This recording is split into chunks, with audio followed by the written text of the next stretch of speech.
Hey Room 5, I thought we might do some stamping today. Thought it might be a fun thing to do for our activity. We've done some stamping in kindergarten before, so I thought what I'll show you is a few different ways that you might choose to do some stamping.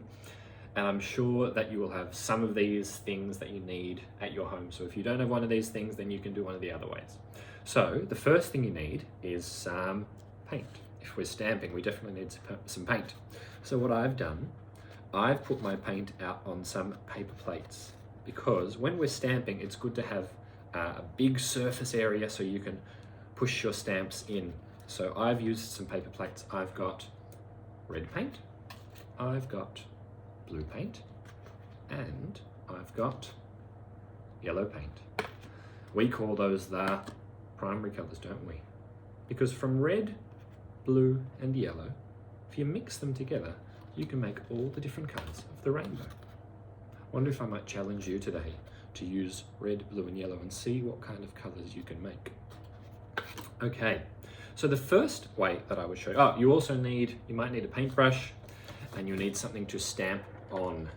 Now, do you remember what it's called when we use an old thing like some rubbish and we make something new out of it?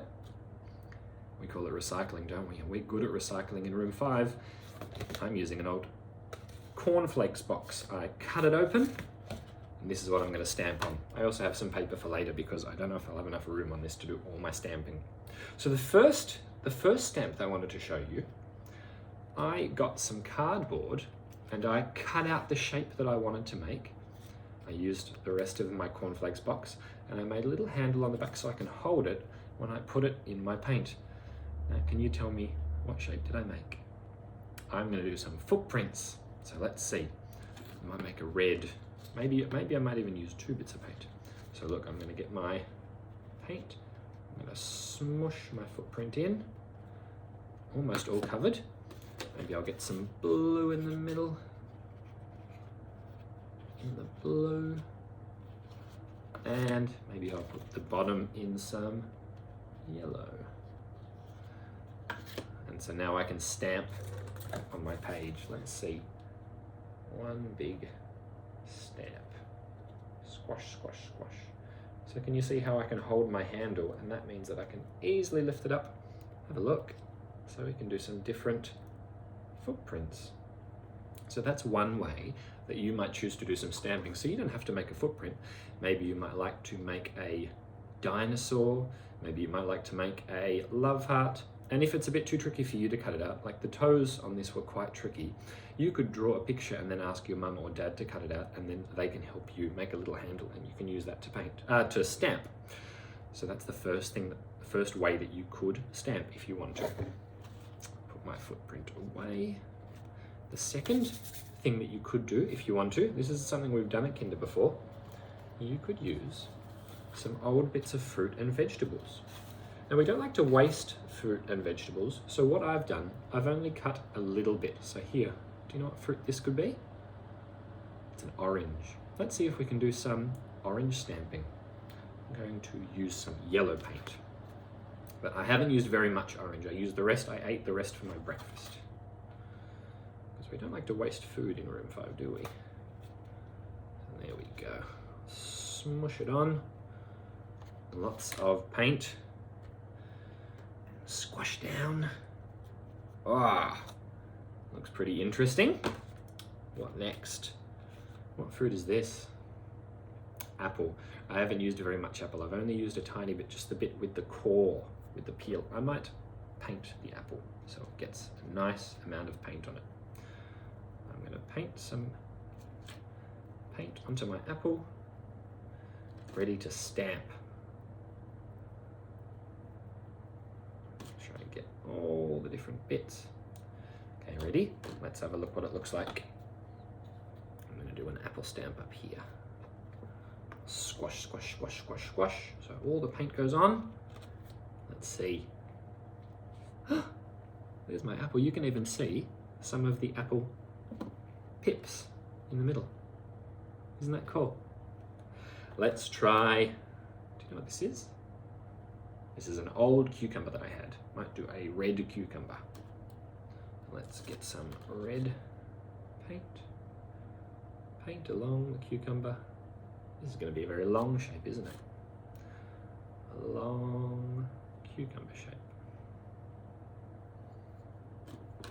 And let's stamp up the top maybe. Squash, squash, squash. Whoa, have a look. There's a little bit of red and blue mixing, so I think I've made some purple there. Lucky last, an old bit of pumpkin from yesterday's dinner. So I might do some yellow for my pumpkin. Let's get some yellow, paint it across the top. Now you might not have the same fruits and vegetables as this. You might have some different ones in your drawer or in your fridge. That doesn't matter, does it? You can use whichever ones you have. And like I said, I'm just using some old bits that I probably wouldn't eat anymore.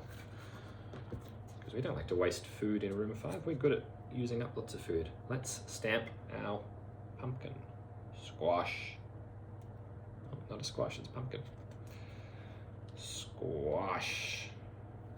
I'm making a bit of a crescent shape up there, aren't I? There we go. So that's another thing you could do with your paint. Now I'm going to get a new piece of paper.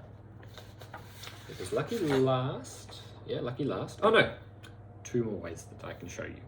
So one more way is I got an old coffee cup and I've wrapped some twine, some kitchen string around my coffee cup, because when I roll this, it's going to make some really interesting patterns.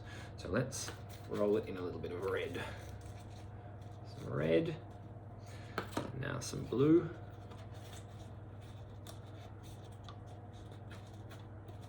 Lucky last in this gap here. See how I've got the red bit and the blue bit? I'm gonna do some yellow in the middle. Squash, squash, squash, squash. Stamping can be pretty messy, but that's part of the fun. Okay, I'm gonna roll it on the page and then I'll lift it up so you can see. So you can see there's lots of paint on the string. Oh, that looks pretty interesting. I've got some cool patterns happening, guys. Because the string gives it a lot of texture. Have a look. So that's just 3 little rolls, but I've already got some cool patterns happening. Can you see the way the string makes all sorts of different patterns on the page? Now, lucky last. Lucky last, lucky last, lucky last. This one's a bit funny, and you might have to do a bit of washing up after this one. You can use an old, this is a potato masher. I've got a fork as well. Let's do some patterns with those. So, first the potato masher. Get lots of paint on it. And now, squash, squash, squash. Have a look. Pretty cool patterns there. And then lucky last, let's use the fork. This can be quite cool if you want to make branches on a tree, or if you want to do some spiky hair on a person. You can use the fork to make some interesting patterns. Maybe this could be the claws of a monster. Because after your paint is dry, you might choose to add some drawing with your pencils or paper. So, my friends, I hope I've given you some cool ideas of ways you can do some interesting stamping. So remember, you can use fruit and vegetables, you can cut out your own stamps, you can use some string on a block or on a cup, or you could even use some kitchen cutlery, or you know what?